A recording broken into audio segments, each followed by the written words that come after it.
A ne pitam ti ja to, ne pitam ti ja to. Ja te pitam zašto Dveri ne koriste svoje resurse?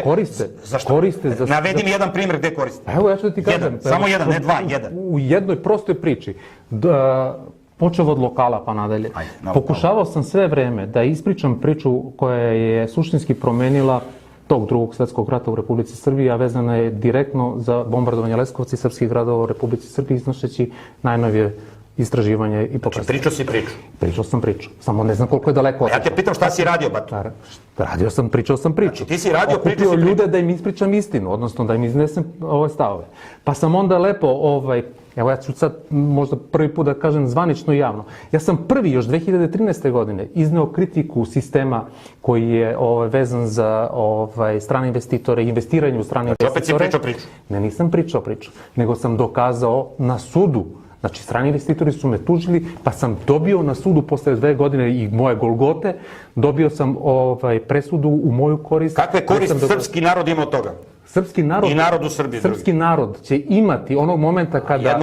Jednog dana kada ja budem u poziciji da odlučujem, da neke stvari u smislu sprečavanja i isisavanja kapitala i onoga što je vezano za ekonomiju, ja uredim na način kakav je u interesu Srbije, a ne u interesu stranog kapitala ili ljudi koji rade za procenat ili kao lobisti, a u vladi su ili u parlamentu Republike Srbije, tih stranih velikih multinacionalnih kompanija, banaka. Ti sad radiš za budućnost.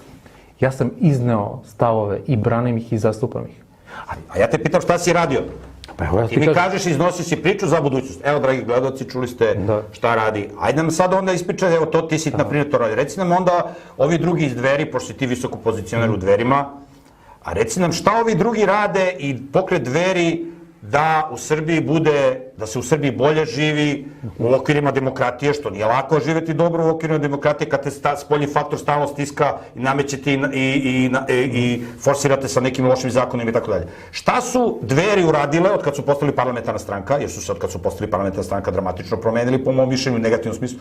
Šta su Dveri od kad su postali parlamentarna stranka, od kad imaju mnogo veći budžet?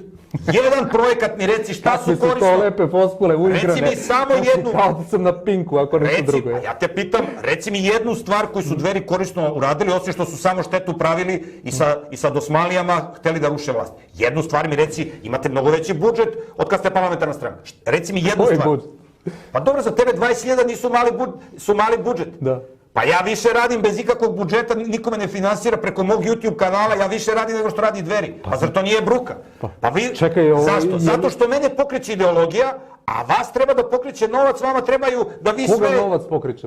Ti kažeš treba vam za vaše mesne odbore, treba vam pare, ovo... Pa čekaj, te momke pokreće ideologija ili novac? Pa oni su svi do sada finansirali sve svoje aktivnosti od svojih para.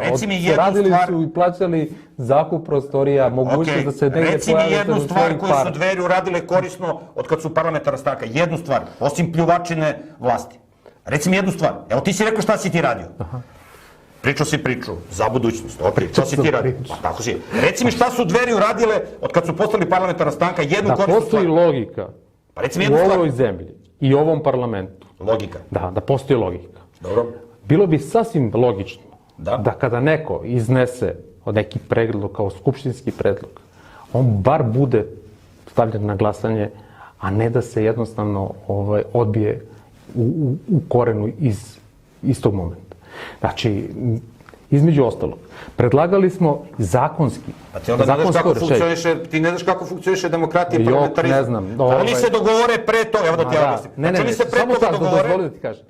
Predlagali smo još pre par godina. Predlagali ste. A što niste nešto radili, osim što ste predlagali? Evo, pisao sam lično. Pisao sam. Što nisi nešto radio, osim što si pisao? Pa šta da radim? Što niste pokrenuli... Da bunu protiv koga? A što bunu? Što niste pokrenuli i motivisali ljude za kućno školovanje, za povratak na selo? Ti si ekonomista. Kako nismo? A kad ste? Šta ste? Šta ste uradili na promociji? Evo ja ću da ti ispričam lepo jednu priču sa dokazima. A žalosno je što ti koji se zalaže za to isto nemaš pojma, jer preko Pinka nisi mogao da se informišeš ili kod Marice u Kutepiju. Što vi Dverjani niste došli na njivu i pokrenuli ekonomiju, evo imate onog vašeg, kako se zove, onaj poljoprivrednik, koji, ja ne znam koliko on dana proveo na njivi. Ko? Profesor Ševarlić, on kaže, znate kako ćemo da rešimo pitanje poljoprivrede u Srbiji.